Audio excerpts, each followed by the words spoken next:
Morning, welcome morning me. So here's what's on my mind this morning. So if you watch any of the videos, you know that yesterday I was planning to go substitute teach somewhere. And I did. It was part-time, half the day, the afternoon, and it was kindergarten. Now, kindergarten can be exhausting. There's no doubt about it. It can be exhausting, but it's generally a lot of fun. The kids are usually so much fun. Um, and they just say the darndest things, basically. And I also said yesterday that from now on, when I go to teach somewhere, I'm taking two books with me. I'm taking Sneetches. It has 4 stories in the book, but Sneetches is my favorite. And then The Monster at the End of the Book. So I took those with me yesterday. And I read the first one, Monster at the End of the Book, early in the day. They loved it because I get really into it when I'm doing that story. I've read that story so many times that I know it pretty much by heart, and I don't have to look at it as I'm doing it. I just have the pages open and they can see them. And it's like that for me when I'm reading Sneetches generally too, because I've read that story so many times. And I actually have the original book that I had when I was a kid, so my book's pretty old, which is what I shared with them. So anyway, we read that book, and then later in the day, of course, they're a little bit tired. Where it's going to be dismissal soon, but I said, okay, we'll read Sneetches. Now, keep in mind, this is kindergarten, so the kids are 5 years old, 6 years old, and the majority of the kids in this class are, in fact, 5 years old. There were maybe 4 that were 6, I think. So we're reading this book, and this also, this is important. This class is, I would say that more than half of the students in that class are Hispanic, and that's kind of par for the course for this particular school, by the way. So that's the other thing. So in that class, there's a mixture of some students who their English level is a little bit lower still, and then some who are not, and there's some that are translating for each other, and it's all really cool. It's I love that actually.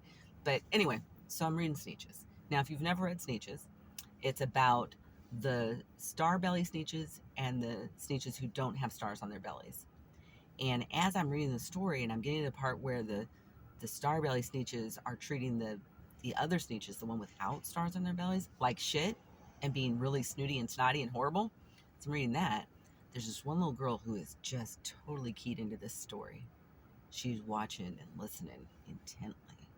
And she says, "That's so sad." I looked at her and I said, "Yeah, that is. That's really sad."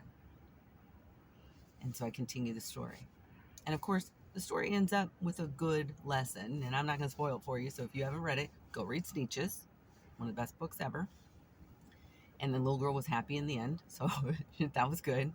But here's the thing: if 5 and 6 year old children can recognize kindness, compassion, empathy, understanding, all that, they can recognize that.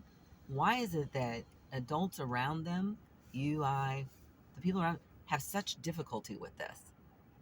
Why is that? So they're young and they get it. And I can tell you that as they get a little bit older, that slips away. Kindergarten is a beautiful time for this, to see this. It is an absolute beautiful time to see the kindness and the compassion, the empathy, and all of that. So there was this little boy who was in that class who he has some behavior challenges.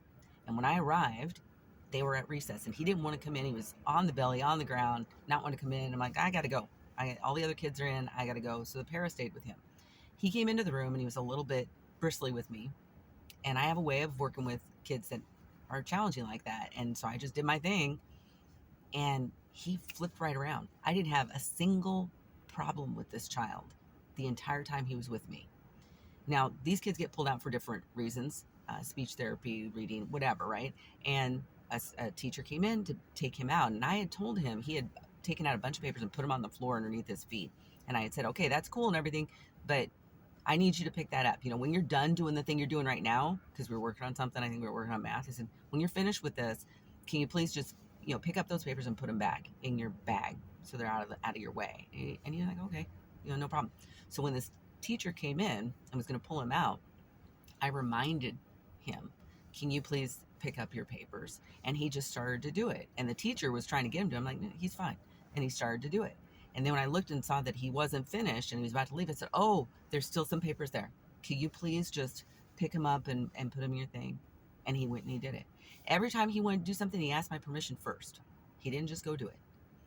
So when he left, and I didn't see him, this is around specials. When they have specials, it's like music and PE and things like that, right? It might be art, whatever. And on this particular day, it was music and PE.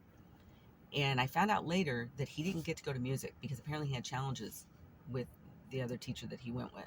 And I don't know how much of PE he missed, but he may have missed a little bit of that too. But by the time I went to go pick him up from PE, he was a happy little camper and engaging with me, and we were no problems. I had no problems with this kid at all. Kindness, compassion, empathy, understanding, all of that stuff really matters, right? It matters. And when it's role modeled to kids, they get it. They pick up on it right away. So when it's not role modeled, what do you think happens? Right? Why does some little kid think the KKK is so great? Because it's role modeled. Why is white nationalism so great? Because it's role modeled to them and they pick it up. We're not born hating people who don't look like us. That's ridiculous. We don't know any different. And so these 5-year-olds and these 6-year-olds, they're not behaving that way. This little kid that I said had problems, apparently earlier in the day before I got there, he had some challenges. He spontaneously apologized to the student with whom he had a conflict when he was with me in the room. I didn't even know what had happened entirely. He spontaneously apologized to the student. Kindness, compassion, empathy. That's the key, right? It doesn't mean we let people step all over us. We do stand up for ourselves. At the same time, kindness, compassion, empathy, right? So if you got children in your life, whoever they are, spread that message. Try and work toward that message. That's my suggestion, because I'll tell you what, that's what I'm doing. You know, my background's positive psychology. That's what I'm doing. Everywhere I go, that with those kids, those are the 2 books that are going with me. And that is how I'm going to indoctrinate the children around me. Indoctrinate. Maybe it's more like giving them a vaccine so they can guard against the crap in the world. Maybe that's what it is. I don't know. It's just a thought. Have a great day.